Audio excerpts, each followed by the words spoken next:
Wetenperwerlik, Adimilikning yeni bir atilishidur. Aptori Muhəmməd Yusuf.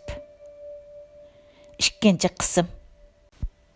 O'tgan asrning 80-yillardan boshlab Xitoyning sirtqi echivitish siyosati yo'lga qo'yilgandan keyin biz Sharq Turkistonliklarga o'zimizni o'ngshilishga qisman fursat tepilgan edi.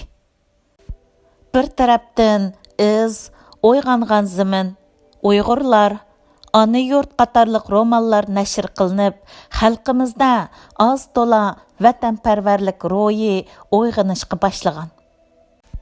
Yana bir tarafdan Misr, Saudiya Arabiston, Pokiston qatorliq davlatlardan islomiy asarlarning kirishi, Uyg'urchaga tarjim qilingan fikriy kitoblarning tarqalishi, yoshurun madrasalarda diniy o'qitishning umumlashishi natijasida xalqimizning diniy saviyasi bir qadar ko'tarilgan bo'lsa-mu, yosh o'smirlarimiz yanala islomning vatanparvarlik ro'yiga aloqador hech qanday bilimga erisholmadi.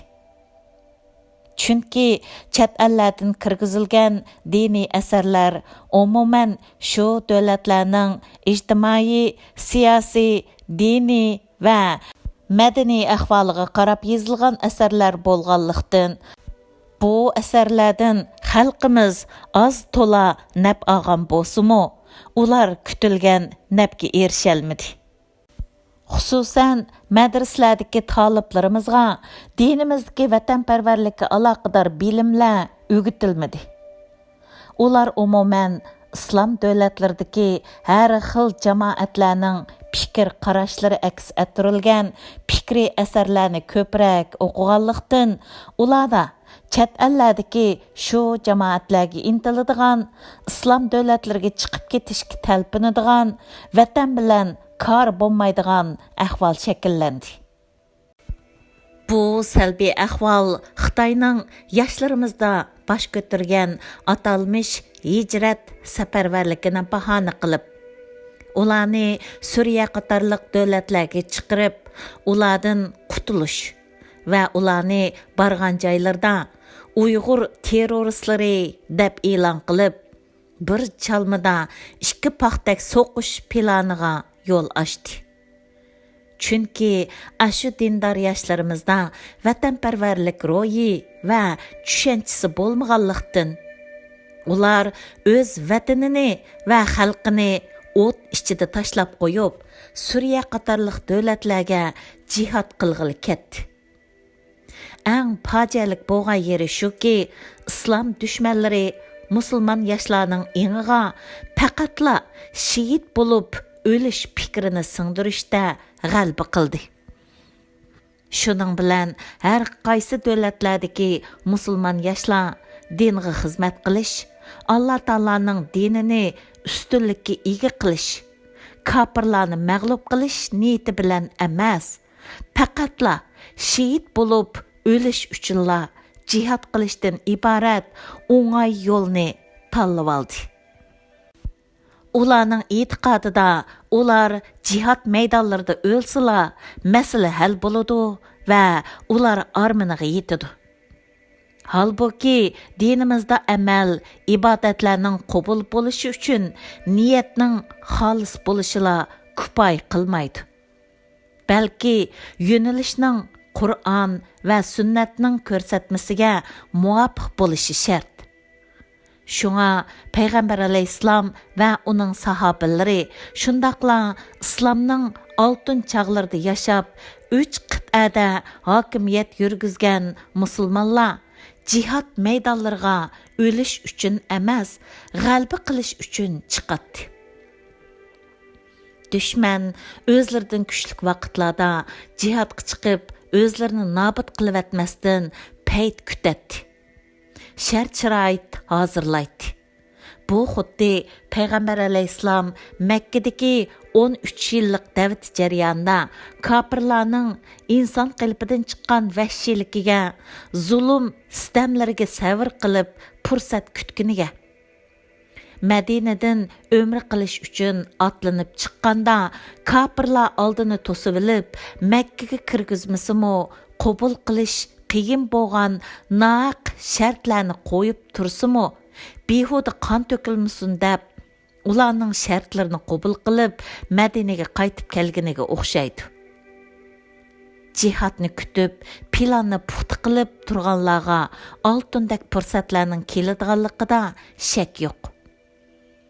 Payg'ambar alayhissalom Madinaga berib, mustaqil davlat qurgan chog'dimi, Alloh taolaning musulmonlarga jihad qilishni farz qilmaganligi va ularni davomli sabr qilib kuchlanish kerakligini bildirganligi. Keyincha musulmonlarning soni ko'payib, o'zlari kuchlanib, sharoit hozir bo'lganda, ularga jihadning farz qilinganligi qatorliq bir qator tarixiy voqealar musulmonlarning tayyorliqsiz o'zlarini urushga etib, nobud bo'lib, tugab ketishining oldini olish uchun edi. Payg'ambar alayhissalomning Hudaybiya kelishimida naq shartlarni bo'libmi, uningdagi musulmonlar Makkadan Madinaga qochib qolsa, ularni Makkaga qaytarib berish, Madinadan Makkaga qochib qolganlarni qaytarib bermaslik degan shartni qabul qilganligi, keyincha Makkaliklarning kelishimini buzganligi sababli ularning qo'mondonini Abu Sufyan Madinaga berib, Payg'ambar alayhissalomning huzurida tövənchilik bilan kelishimni davomlashtirishni talab qilganda, Payg'ambar alayhissalomning u talabni qat'iylik bilan rad qilganligi bizga sharoitga qarab ish ko'rish lozimligini va yotqonga beqib put sunish kerakligini o'rgatadi. Chunki Hudaybiya kelishimi bo'lgan chaqda musulmonlar ojiz edi. Şoňa ularning naq shartlarini qabul qilib, qon to'kilishning oldini olgan. Keyin Abu Sufyan kelishimni davomlashtirishni talab qilgan chaqda musulmonlar kuchlik edi. Kafirlarga kuchi yetdi. Şoňa uning taklifini rad qilib, Makkani ozod qilishga atlangan. Bizning musulmon yoshlarimizning mengisini islom nomi bilan zaharlashni planlaganlar Payg'ambar alayhissalomning sahih hadislarini burmilab tushundirib, ularni vatanparvarlik tushunchasidan va milliy ruhdan butunlay mahrum qilib keldi. Imom Muslim Jundub ibn Abdullah raziyallohu anhudan rivoyat qilgan bir hadisda Payg'ambar alayhissalom mundaq degan: Kimiki asabiylikka chaqirish yoki asabiylikka yordam qilish yo'lida o'ladigan, u kofirlik o'limida o'lgan bo'ladi.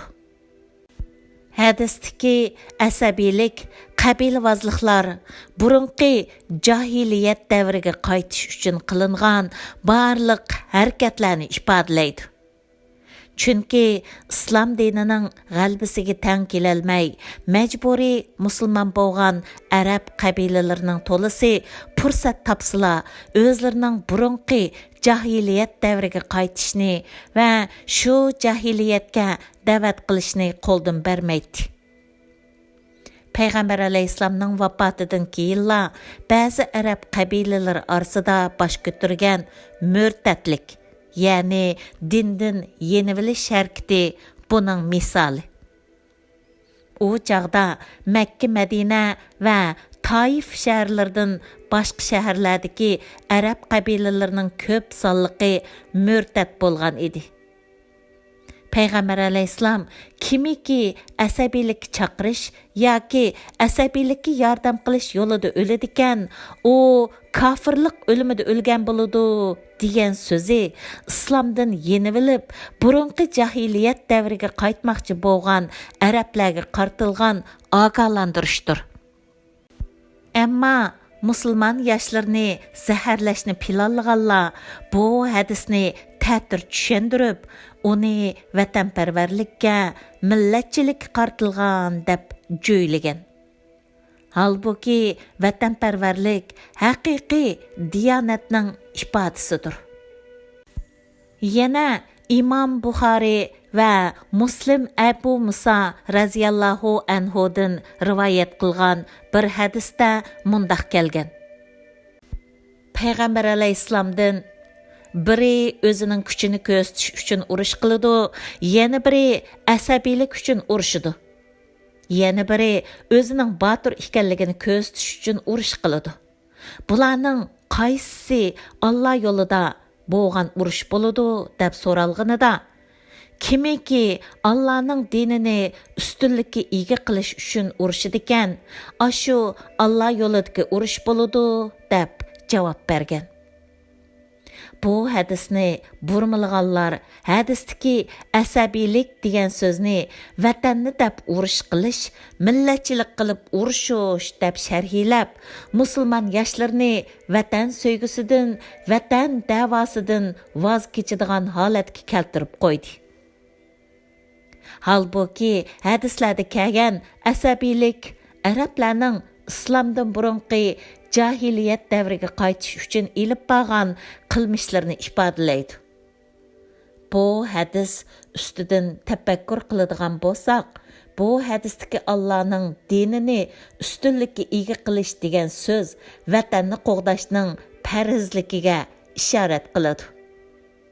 Chunki mustaqil vatan bo'lgandila, ondan Alloh taolaning dinini ustunlikka ega qilg'ili, Alloh taolaning әмір пәрманларыны орындығылы вә İslam qanunini icra qılğılı boludu.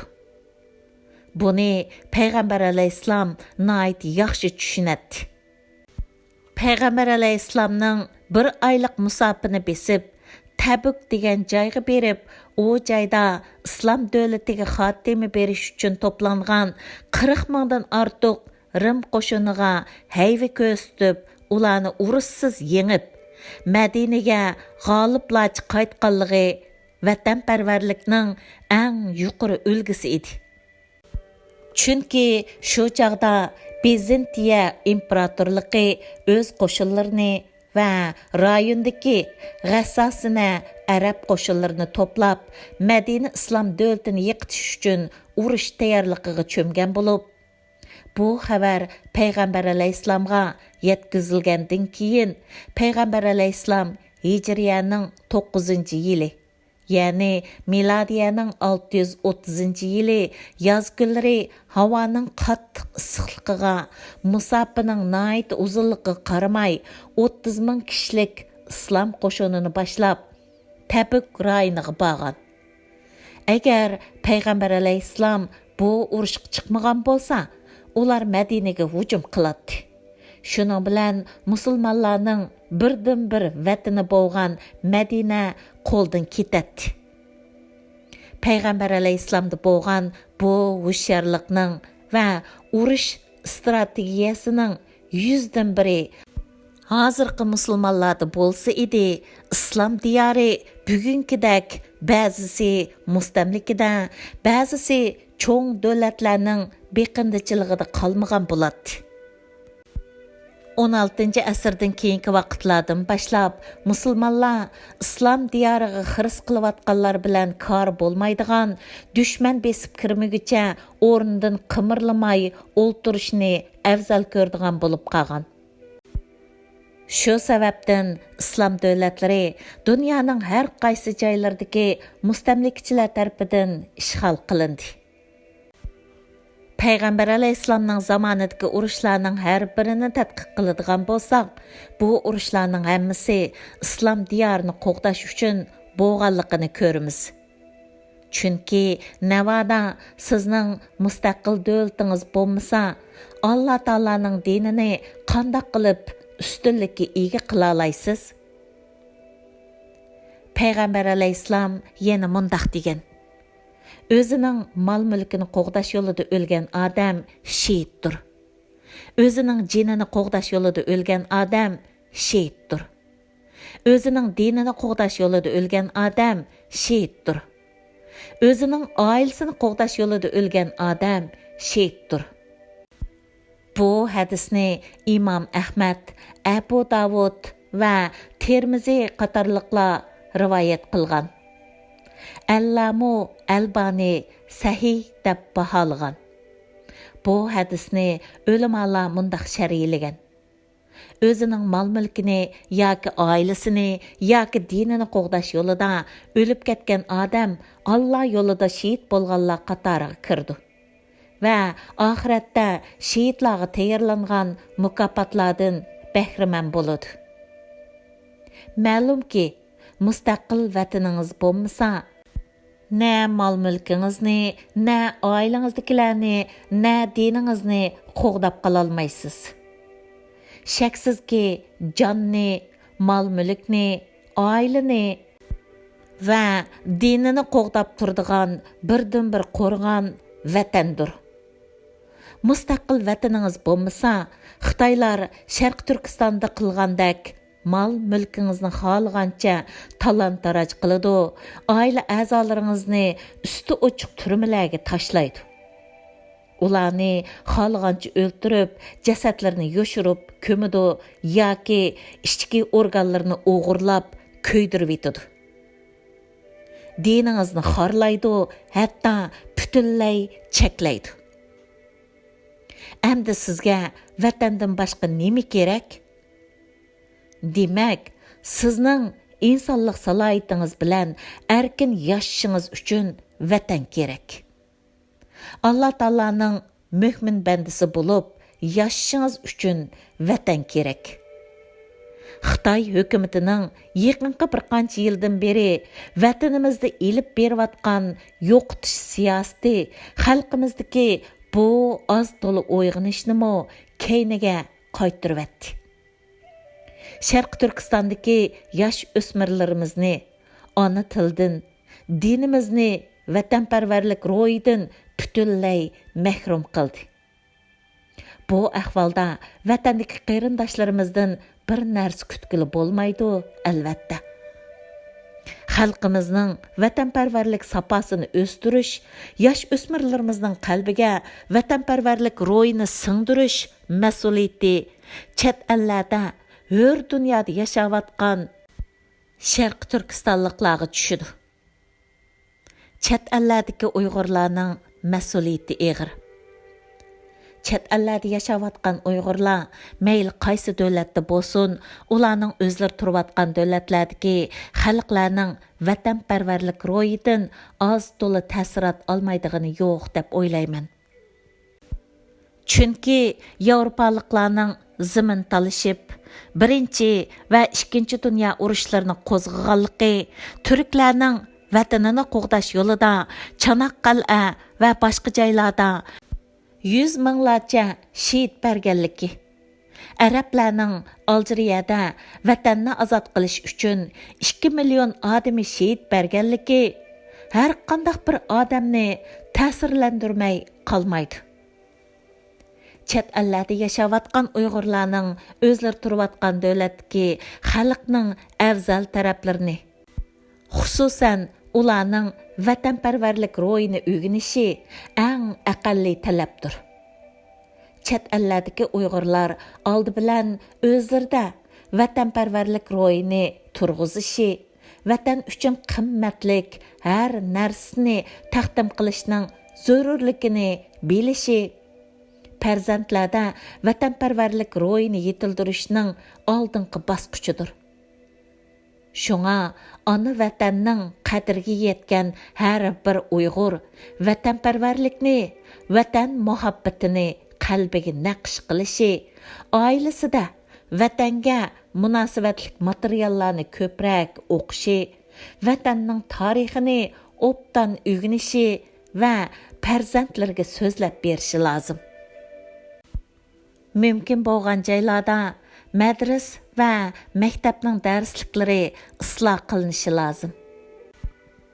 Turkiya, Avstraliya, Amerika va Yaponiya qatorliq davlatlardagi madras va maktablarda o'zlarining darslik programmasiga Uyg'ur tili, Sharq Turkiston tarixi va jo'grafiyasi qatorliqlarni kirgizishi va bularni o'gitishning Qur'on o'gitishdek zarur ekanligini bilishi, o'quvchilarga bildirishi lozim. bu ishni amalga oshirish uchun oldi bilan shu maktab, madrasalardagi va Qur'on kurslaridagi ustozlar ideyasini vatandagi bekinma holatdan ozod qilishi va bu ishga alohida kuch chiqarishi shart. Har qaysi davlatlardagi maktab, madrasalar va Qur'on kurslari o'ttirsida bir tutash darslik tavsiya qilishga to'g'ri keladi.